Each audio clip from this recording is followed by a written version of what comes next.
हरे कृष्णा। हम श्रीमद् भगवत गीता के 6वें अध्याय ध्यान योग इसके चौथे श्लोक को आज पढ़ रहे हैं। पहले श्लोक की कुछ आवृत्ति करेंगे। यदा हिनेन्द्रियार्थेषु यदा हिनेन्द्रियार्थेषु न कर्मस्वनुषज्यते न कर्मस्वनुसज्जते सर्वसंकल्पसन्न्यासी सर्वसंकल्पसन्न्यासी योगारूढस्य दोच्यते। योगारूढस्तदोच्यते। प्रीति माता जी आप गाइए। यदा हिनेन्द्रियार्थेषु यदा हीनेन्द्रियार्थेषु न कर्मस्वनुसज्जते न कर्मस्वनुषज्यते सर्वसंकल्पसन्न्यासी सर्वसंकल्पसन्न्यासी योगारूढस्य दोच्यते। योगारूढस्तदोच्यते। ओके, और प्रभु आप प्रयास करना चाहेंगे आप? ओके, करते हैं, प्रयास कीजिए, ठीक है। यदा हिनेन्द्रियार्थेषु यदा हि इन्द्रियार्थेषु न कर्मस्वनुसज्जते न कर्मस्वनुसज्जते सर्वसंकल्पसन्न्यासी सर्वसंकल्पसन्न्यासी योगारूढस्य दोच्यते। योगारूढस्तदोच्यते।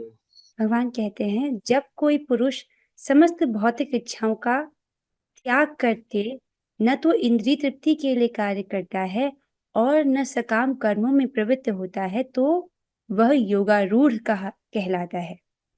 जब कोई पुरुष समस्त भौतिक इच्छाओं का त्याग करके न तो इंद्रिय तृप्ति के लिए कार्य करता है और न सकाम कर्मों में प्रवृत्त होता है तो वह योगारूढ़ कहलाता है। इस श्लोक को आप पिछले श्लोक से लिंक कीजिए। उन्होंने कहा था पिछले श्लोक में भगवान ने बताया था कि जो योगारूढ़ है उसके लिए कर्म योग साधन है और जो योगारूढ़ अवस्था में है उसके लिए क्या साधन है कि वो अपने समस्त भौतिक कार्यकलापों का त्याग कर दे। इस श्लोक में भगवान समझा रहे हैं कि ये जो योगारूढ़ व्यक्ति है ये कौन है, इसकी थोड़ी अधिक व्याख्या कर रहे हैं ताकि हम इसको समझ सके। तो भगवान कहते हैं कि जिसने जब कोई व्यक्ति जो है सारी भौतिक इच्छाओं को त्याग दिया है, उसने उसके बाद वो इंद्रिय तृप्ति में प्रवृत्त नहीं हो रहा और सकाम कर्मों में भी प्रवृत्त नहीं हो रहा, राइट, उस व्यक्ति को योगारूढ़ कह रहे हैं। एक बार अन्वय को देखिए। यदा जिस समय न इंद्रियार्थेषु अर्थात न इंद्रिय ग्राह्य विषयों में न कर्मसु न कर्मों में, यहाँ पर कर्म का अर्थ आपको सकाम कर्म लेना पड़ेगा, ऐसे कर्म राइट जो व्यक्ति फल भोगने की इच्छा से करता है और जिसके फलस्वरूप उसको इस जगत में कर्म बंधन देखने को मिलता है, राइट। अनुसज्जते अर्थात आसक्त होते हैं। तदा उस समय सर्व संकल्प सन्यासी अर्थात समस्त फलाकांक्षाओं का त्याग करने वाले योगारूढ़ उच्यते, योग पथ पर आरूढ़ कहे जाते हैं। तो भगवान कह रहे हैं कि कब व्यक्ति जो है वो योगारूढ़ हो जाता है, जब उसने जो है इंद्रिय राइट विषयों में भी वो प्रवृत्त नहीं हो रहा है, उनके प्रति आसक्त नहीं है, ना ही वो सकाम कर्मों में अपने आप को लगाता है, राइट, समस्त फलाकांक्षाओं को उसने त्याग कर दिया, उस वक्त उसको योगारूढ़ कहा जाता है, राइट। यहाँ पर जब व्यक्ति पहुंचता है योगारूढ़ अवस्था, उसकी व्याख्या भगवान कर रहे हैं। आई होप स्पष्ट हो रहा होगा। आइए प्रभुपाद जी के तात्पर्य की ओर चलते हैं, एक बार श्लोक देख लेते हैं।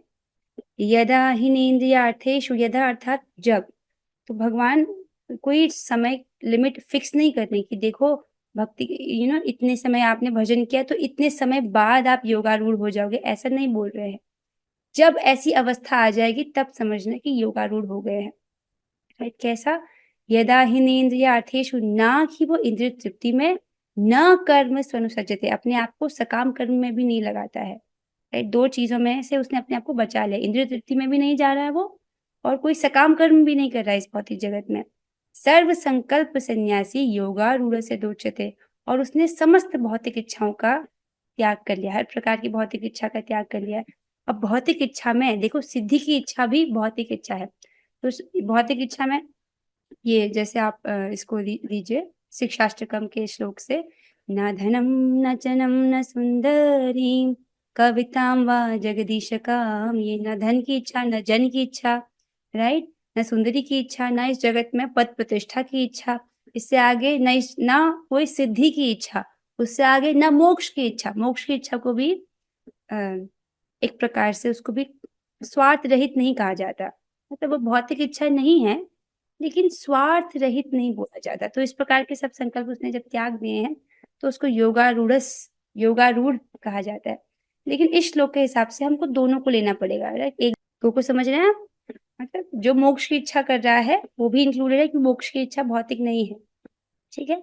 और मोक्ष की इच्छा से परे क्या है, भगवान की सेवा की इच्छा, वो सबसे उत्कृष्ट इच्छा है क्योंकि उसमें कोई स्वार्थ नहीं है, राइट। आई होप आपको ये समझ आ रहा होगा। तो आइए तात्पर्य की ओर बढ़ेंगे। स्पष्ट है ना सबको, ये है ना, तात्पर्य से आपको और अच्छे से समझ आएगा। जब कोई प्रश्न होता है आप उसे पूछ सकते हैं। अनुवाद और तात्पर्य। कृष्ण कृपा मूर्ति श्री श्रीमद एसी भक्ति वेदांत स्वामी प्रभुपाद द्वारा। प्रभुपाद जी कहते हैं, जब मनुष्य भगवान की दिव्य प्रेम भक्ति में पूरी तरह लगा रहता है तो वह अपने आप में प्रसन्न रहता है और इस तरह वह इंद्रिय तृप्ति या सकाम कर्म में प्रवृत्त नहीं होता। बहुत सुंदर, राइट। प्रभुपाद जी समझा रहे हैं कि क्यों एक व्यक्ति योगारूढ़ अवस्था में, जब वो योगारूढ़ अवस्था है, ऐसी अवस्था में कोई व्यक्ति, राइट, कोई भक्त, वो क्यों इंद्रिय तृप्ति में प्रवृत्त नहीं होता और क्यों सकाम कर्म में प्रवृत्त नहीं होता, इसको बता रहे हैं। क्योंकि वो भगवान की भक्ति कर रहा है, उसमें इतना लीन है, उसको इतना सुख मिल रहा है कि उधर उसको जाने का अवसर ही प्राप्त नहीं होता है, राइट। वो अपने आप में प्रसन्न रहता है, ठीक है, और इस तरह वो इंद्रिय तृप्ति या सकाम कर्म में प्रवृत्त नहीं होता। अन्यथा इंद्रिय तृप्ति में लगना ही पड़ता है क्योंकि कर्म किए बिना कोई रह नहीं सकता। ये समझिए, इसको आप पिछले श्लोक से भी लिंक कीजिए। जब जीवात्मा पूर्ण ज्ञान से युक्त होकर कर्म करता है, अपने विषय में पूर्ण ज्ञान, उसमें आपने क्या समझा था, जीवात्मा समझता है कि वो स्वतंत्र नहीं है, राइट, उसकी स्वतंत्र कोई अस्तित्व नहीं है, भगवान का अंश है। स्वतंत्र अस्तित्व नहीं है मतलब वो भगवान की तटस्था शक्ति है, या तो वो अंतरंगा शक्ति का आश्रय लेगा या बहिरंगा शक्ति का आश्रय लेगा। अगर अंतरंगा शक्ति का आश्रय नहीं ले रहा है, इसका मतलब वो बहिरंगा शक्ति के आश्रय में, वो बीच में नहीं रह सकता है। आप समझ रहे हैं, या तो इधर या तो उधर, बीच में नहीं। तो अगर कोई अंतरंगा शक्ति अर्थात भगवान की भक्ति का आश्रय लेना, अगर वो भक्ति नहीं कर रहा है तो वो माया शक्ति, जो भगवान की माया शक्ति है, इंद्रिय तृप्ति है, उधर वो जा रहा है, राइट। अंतरंगा शक्ति अर्थात श्रीमती राधा रानी, राइट। हम जो भी भक्ति कार्य संपादित कर पाते हैं वो हम राधा रानी की कृपा से ही कर पाते हैं। अन्यथा देखिए, इधर आइए आप, जो व्यक्ति कृष्ण को नहीं समझ रहा है, जो व्यक्ति भक्ति नहीं कर रहा है वो जीवन में, वो क्या कर रहा है, वो इंद्रिय तृप्ति ही कर रहा है। चाहे इस जगत का बड़े से बड़ा व्यक्ति भौतिक दृष्टि से क्यों ना हो, राइट।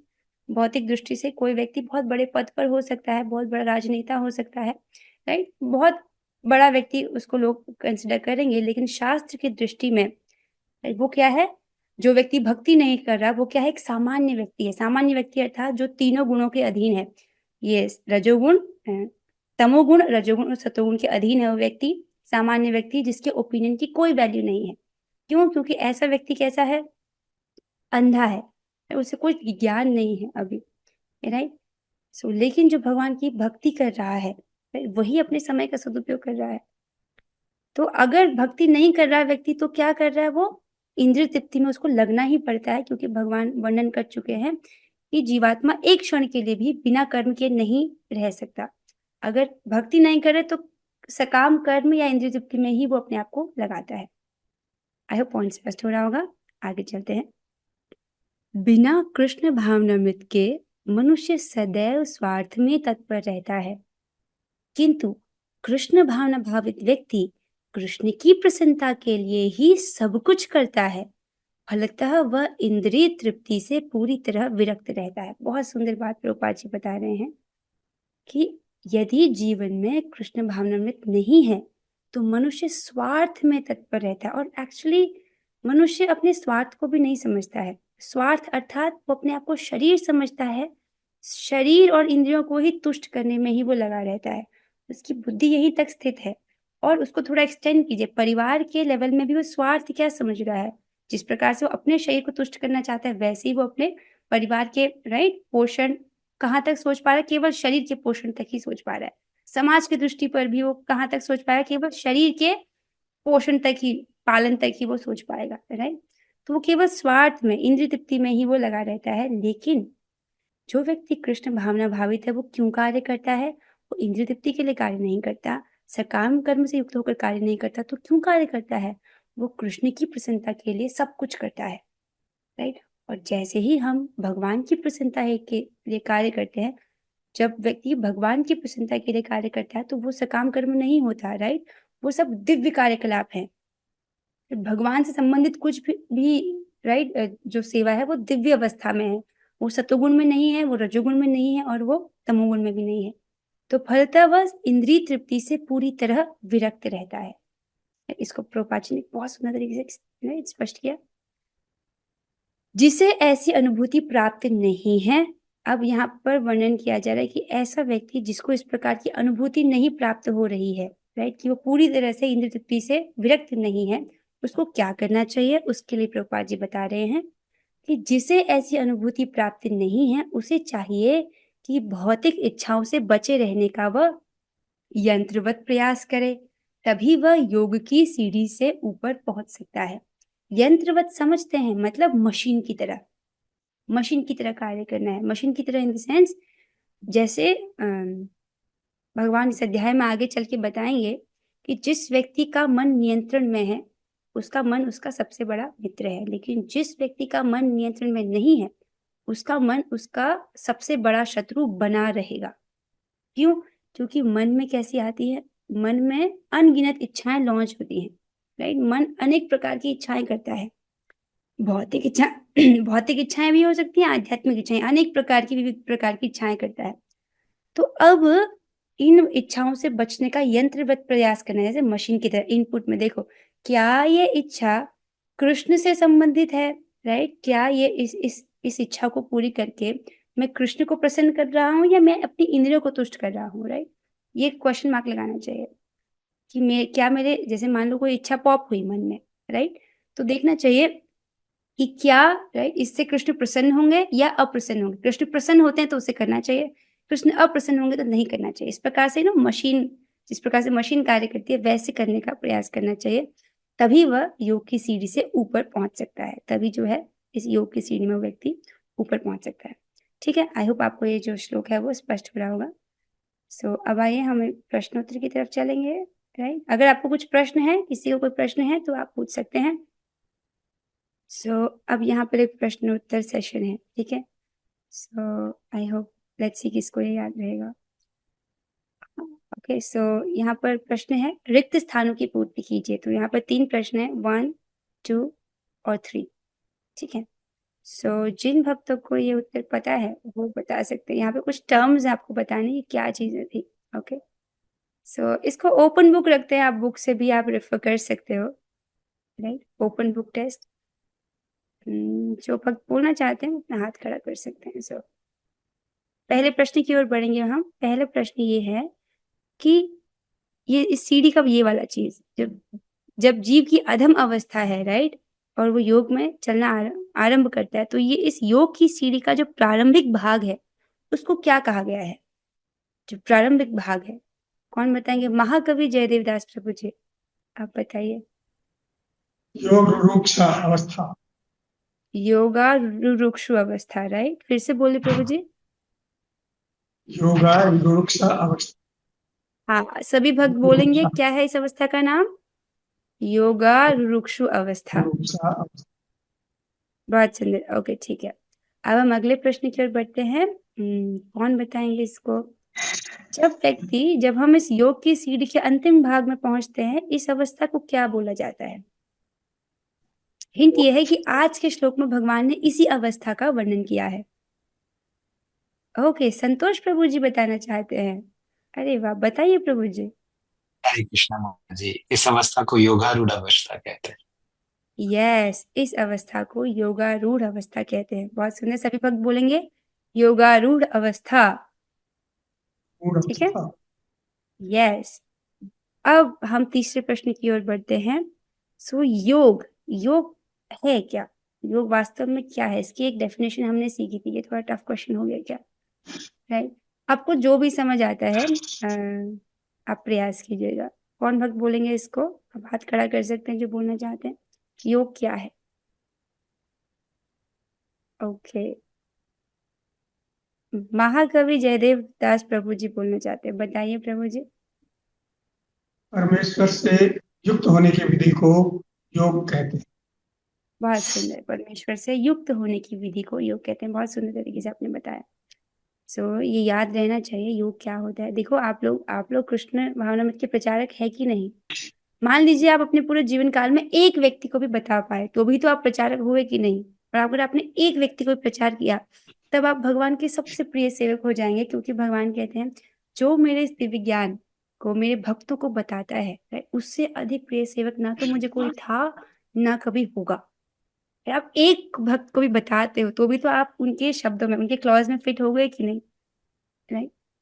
सो योग जो है वो युज धातु से बना है, संस्कृत का, जिसका मतलब है जुड़ना। किससे जुड़ना? भगवान से जुड़ना।